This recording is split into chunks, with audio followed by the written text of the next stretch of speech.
A few years ago, I was spending some time with friends exploring old, supposedly haunted places. We were at the Edstow First Presbyterian Church, where a girl named Julia Legare was buried in her family mausoleum in 1852. People reported hearing unearthly screams time and time again, but never investigated the cause of it. 15 years later, when they opened the door to the mausoleum to inter the next family member who had died, finding her corpse huddled up in the corner next to the door, arms outreached, as if still trying to find the exit. Well, my friends thought it would be a funny idea to shut the giant stone door, which was originally open, behind me and pick me up in the morning. The bastards left me there. I tried and tried, using all of my strength, but I couldn't budge it. It had taken 4 people to put it in place. In the dark, I resigned myself to the night ahead of me. Now, I normally don't frighten easily, but sitting there in the relatively small space, surrounded by a looming presence that I couldn't begin to explain, the darkness itself seemed to try to consume me. From all around it felt like weight was pressing against my skin, making every breath hard. I sat in the dark for what must have been hours. Then I heard the scratches. They were faint at first.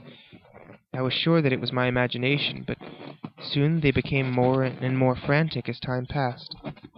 I huddled up in one of the corners farthest from the door and tried to cover my ears, but nothing could stop the growing cacophony.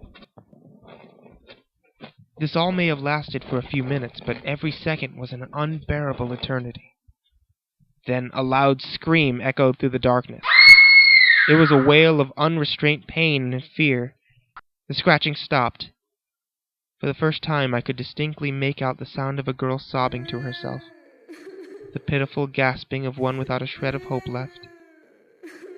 I felt such sorrow at that moment, such pain, that I think I forgot how to be afraid. In my heart, all of her suffering seemed to resonate. Inexplicably, I found myself apologizing aloud for everything that had happened to her. Hell, a part of me wanted to reach out to feel a body to hug, but I couldn't bring myself to do it for fear that I would truly find one. I don't know whether or not that she heard me, or was even aware of my presence. The sobbing continued, and I could again hear fingers against the stone slab that was the tomb door. I fell asleep at some point, which I felt was a merciful gift from the fates. I'm not sure how long I was out, but I awoke to a loud and powerful thud as the door slammed against the ground outside. I could tell from the light gray outside that the daybreak was near, so I must have slept at least for a few hours. I stumbled outside and went to a small, unlocked prayer house. I think previously it was a segregated mini-church, but regardless, I leaned against the door and waited nervously until my friends arrived. I approached them as they clustered around the fallen door. 2 of them were kneeled next to it with faces of shock. There were bloody streaks covering the interior of the door, some with light scratches from fingernails, and many without.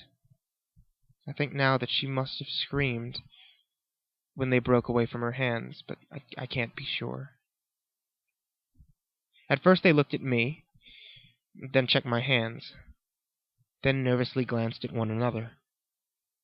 I was rightfully pissed with them, and told them every detail of what I remembered, wanting them to know what I had been put through. Finally, after I grudgingly got into the car, and we started to head back, someone spoke up.